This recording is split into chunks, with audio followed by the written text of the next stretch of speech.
हवेत उडणारे कासव. आटपाट नगरात एक सुंदर तलाव होता. त्यात एक कासव मजेत राहत होते. एके दिवशी दोन हंस उडत उडत त्या तलावाच्या काठी आले. त्यांना तो तलाव आणि आजूबाजूचे वातावरण खूपच आवडले, त्यामुळे ते तेथे राहिले. मग हंस आणि कासव यांची मैत्री जमली. तिघेही एकत्रच फिरत आणि मजा करत होते. थोड्या दिवसानंतर उन्हाळा सुरू झाला. तलावाचे पाणी आटायला लागले. हंस म्हणाले, गड्या कासवा, आम्हालाही उष्णता सहन होत नाही. आम्ही आमच्या देशात परत जातो. कासव विचार करू लागले, हंस गेल्यावर माझे कसे काय होईल. त्याला वाटलं तर मी कोठे जाऊ, मला तर उडता सुद्धा येत नाही. कासवाने आपल्या मनातले गोष्ट हंसांना सांगितली. हंसांनाही वाटले की कासवाला आपल्याबरोबर नेले तर बरे होईल. मग त्यांनी एक लांब काठी आणली आणि ते कासवाला म्हणाले, आम्ही दोघेजण दोन्ही बाजूंनी ह्या काठीची टोके आमच्या चोचीत धरून ठेवतो.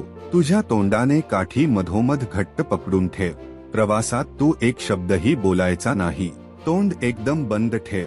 कासव कबूल झाले. तेव्हा कासवाला घेऊन हंस उडाले. हंस तर त्यांच्या सवयीप्रमाणे उंच उंच उडत होते. कासव एवढ्या उंचीवर कधीच गेलेले नव्हते. त्याला उंचावरून खाली शेत, सरोवर, नदी आणि डोंगर पाहण्यात मौज वाटू लागली. थोड्या वेळाने ते एका गावावरून उडत चालले होते.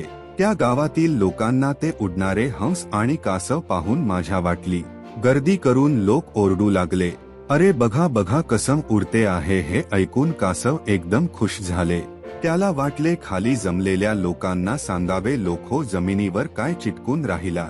इकडे या आकाशात उंच उडा. आकाशातून जमिनीवरील दृश्य किती सुंदर दिसतात ते पहा. कासवाचा आनंद गगनात मावत नव्हता. काही सांगण्यासाठी त्याने तोंड उघडतात त्याच्या तोंडातून काठी सुटली आणि ते बिचारे धाडकन जमिनीवर पडले. तात्पर्य, अति उत्साही होऊ नये.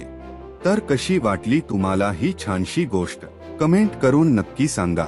या गोष्टीला आपल्या इतर मित्रांसोबत ही शेअर करा आणि सबस्क्राईब करायला विसरू नका.